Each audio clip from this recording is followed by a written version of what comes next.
अभी जरदारी साहब चीन के विजिट पे 4 रोजा दौरे पर चाइना में मौजूद हैं। सदर आसिफ अली जरदारी की दौरा चीन के मौके पर चीनी क़यादत से मुलाकातें हुई। पाकिस्तान और चीन ने दो तरफा शराकतदारी के दायरेकार को मजीद वसअत देने पर इत्तेफाक किया। अभी फॉर एग्जाम्पल हमारे जो प्रेसिडेंट साहब गए हैं कोई खास एग्रीमेंट नहीं हुआ। अब मोहसिन नकवी पाकिस्तान का वज़ीर दाखिला है, इनको लेकर सदर पाकिस्तान पहुंचे हैं किधर, चाइना मांगने गए हैं, पहले गेस्ट बने हैं इस नए ईयर ऑफ द स्नेक के। कोई मफाहमती याददाश्तों पे दस्तखत हो रहे हैं, यानी MOU साइन हो रहे हैं, और MOU की कोई औकात नहीं होती। गवादर में गधों का स्लॉटर हाउस कायम, पैदावार भी शुरू हो गई। कौमी असम्बली की कायमा कमेटी बराए तहफ़्फ़ुज़ खुराक के इजलास में इंकशाफ। इजलास में गधों की अफजाइश का चर्चा। हुकाम ने बताया कि चीन के साथ गधे की खाल और हड्डियों से मुताल्लिक मुआहिदा हुआ है।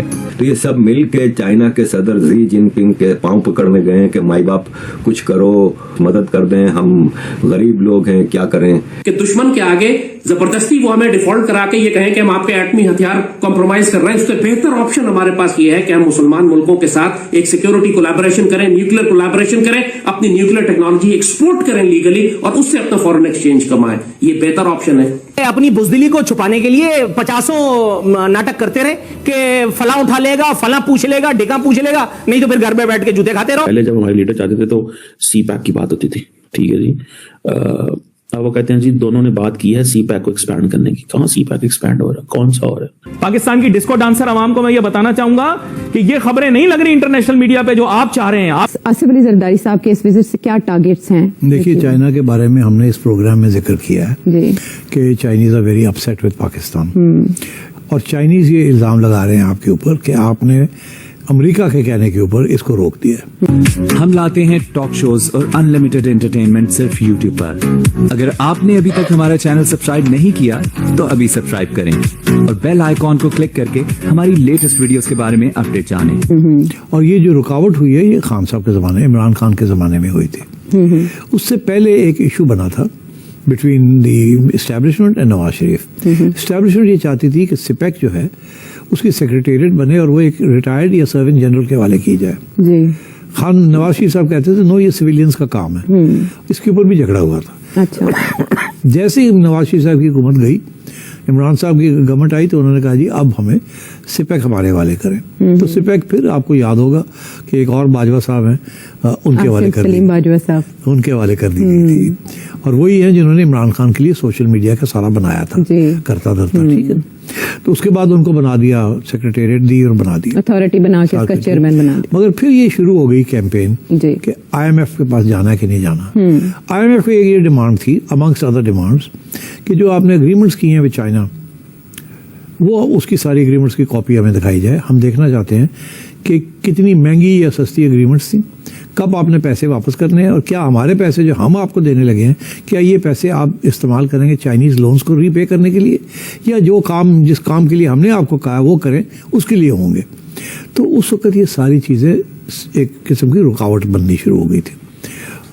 फॉर एग्ज़ाम्पल मैं आपको देता हूँ, शेख रशीद रोते रह गए कि ये जो ML1 प्रोजेक्ट है, railway line all the way from Karachi to Khyber, वो काफ़ी अरसे से प्रोजेक्ट बना हुआ और चाइनीज़ लोन आना है, और वो लोन था पहले 6 बिलियन का, अब बन गया 8, 9, 10 लाख। जाहिर है कॉस्ट ओवररन हो जाते हैं ना। ये तो 5 साल से 6 साल से ये चीज़ चल रही है। तो पाकिस्तान के प्रेसिडेंट आसिफ अली जरदारी जो हैं वो आजकल चाइना में हैं और वो 5 दिन के दौरे पे हैं। वो जब भी प्रेसिडेंट बनते हैं वो लंबे दौरे पे चाइना जाते हैं, और उनकी शी जिनपिंग चाइनीज प्रेसिडेंट से मुलाकात हुई है। और एक है कि ये कहा जाए कि जी जो ताल्लुकात हैं वो हायर देन हिमालयस हैं, डीपर देन ओशन है। I think things have changed a lot in these years. पिछले 10 सालों से चाइनीज जो है वो पाकिस्तान के अंदर एक नए प्रोजेक्ट CPEC के जरिए आए, BRI के जरिए आए, और वो पाकिस्तान के साथ कारोबार करना चाहते थे, but obviously they are not happy. अब उसकी वजह से ये हो रहा है कि उनकी जो कम्युनिकेशन है पाकिस्तान के साथ वो लार्जली इन इश्यूज के ऊपर है कि हमारे बंदों को सिक्योर करें, सेव करें, ना कि इस इशू के ऊपर है कि कहाँ पे पैसा लगाना है, कि कौन से प्रोजेक्ट्स हैं, क्या है, किस तरह नहीं, ये चीजें हैं। और चाइना ने जितनी हैवी इन्वेस्टमेंट पाकिस्तान में की, पर्टिकुलरली खैबर पख्तूनख्वा और बलोचिस्तान के अंदर, कि जितने भी जारी बात है मिलिटेंट दहशतगर्द जमातें थी, उन्होंने वो सारी की सारी को कहीं ना कहीं नुकसान पहुंचाया है। ठीक है जी। हर महीने, अब तो कुछ अर्से से नहीं, लेकिन हर महीने चाइनीज के ऊपर हमले होते हैं। चाइनीज ये नहीं कहते, पाकिस्तान की इस बात को नहीं मानते कि अफगानिस्तान करवा रहा है या भारत इसमें इन्वॉल्व है, या जी पाकिस्तान कहता है जी भारत पाकिस्तान के अंदर ये करवा रहा है। भारत के बड़े भारत की जो नेशनल सिक्योरिटी एडवाइजर है अजीत डोवल साहब, उनकी ऑफेंसिव डिफेंस की पॉलिसी जो है वो ये है कि घर में घुस के मारेंगे, और इस तरह की पॉलिसीज उनकी मौजूद है। पाकिस्तान माजी में ये कहता है, चाइनीज नहीं मानते, वो कहते हैं यार ये आपका अपना मसला है, आप जाने और इंडियंस जाने, आप जाने और अफगान तालिबान जाने, हमें ना उनके साथ इंगेज करें। अब क्वेश्चन ये है कि हमारी जो इकोनॉमी है उस पर कर्जे बहुत ज्यादा है, तकरीबन $130 बिलियन के कर्जे हैं, $130 बिलियन के कर्जे हैं, जिसमें आप ये समझ लें कि चाइनीज ने हमारी मदद बड़ी की है। कर्जे भी चढ़े हैं हमारे ऊपर, जिसको बिलावल भुट्टो जरदारी ने कहा कि this is a cost of development, कि जब आप डेवलपमेंट करते हैं तो कॉस्ट तो आपको पे करनी पड़ती है। अब आप इमेजिन करें ना, IMF जो है उसने बड़ा प्रेशर डाला पाकिस्तान के ऊपर, ठीक है जी, जिसकी वजह से हमें $7 अरब का बेल आउट प्लान मिला। अब चाइना जो है वो डेट रोल ओवर पे राजी होता है, ठीक है जी। अब जितने भी हमारे डेट होल्डर्स हैं, जारी बात है तकरीबन जैसे मैंने बताया $130 अरब के हैं, आई थिंक लार्जली जो है वो तो सारा चाइनीज कर्जा है। अभी पाकिस्तान को एक और उम्मीद लगी है कि अगले 10 सालों में जो वर्ल्ड बैंक है वो $20 बिलियन पाकिस्तान में इन्वेस्ट करेगा।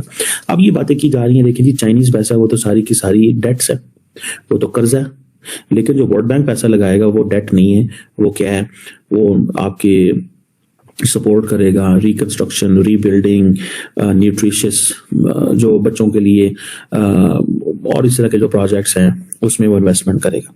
लेकिन सारी बात है, फर्क है, चाइनीज जो पैसा लगा रहे थे उस पैसे का फायदा ये था कि वहां से उम्मीद है कि डेवलपमेंट, कारोबार, बिजनेस चलेगा। जो चीज वर्ल्ड बैंक करेगा उससे वो चीजें तो नहीं होगी, वो तो फायर फाइटिंग करेंगे। Mohsin Naqvi is a player, is a person who is a senator, and वो बहुत ज्यादा करीब है पाकिस्तान की मिलिट्री एस्टैब्लिशमेंट के भी बड़े करीब, उनके बारे ये एक कॉमन इंप्रेशन है पाकिस्तान के अंदर। तो it means when he is talking to Mohsin Naqvi, so he is giving a message to the military. तो अगर आप मेरे से पर्सनल ओपिनियन मांगे तो मैं समझूंगा कि अब CPAC 2.0 की कोई पॉसिबिलिटी नहीं है, ठीक है। Chinese are done with Pakistan when it comes to business. वो समझते हैं कि ना तो ये पैसे वापस कर सकते हैं, ना ये हमारे प्राइवेट सेक्टर को उस तरह स्पेस देते हैं, ठीक है, और इनके ऊपर वेस्टर्न प्रेशर भी बहुत ज्यादा है।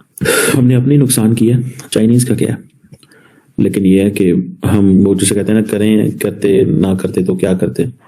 चाइनीज ने साथ हमारा बढ़ा दिया, हमसे संभाला नहीं गया सारा कुछ, ठीक है, लेकिन हमारे पे कर्जा भी बड़ा चढ़ गया, हमारे पे कर्जा भी बड़ा चढ़ गया।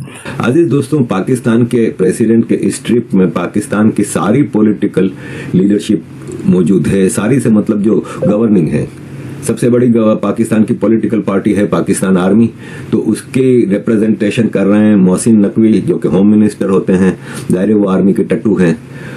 इसके अलावा नवाज शरीफ और शहबाज शरीफ की रिप्रेजेंटेशन कर रहे हैं डिप्टी प्राइम मिनिस्टर और फॉरेन मिनिस्टर इसाक डार, और जरदारी तो हैं ही पीपल्स पार्टी के प्रेसिडेंट।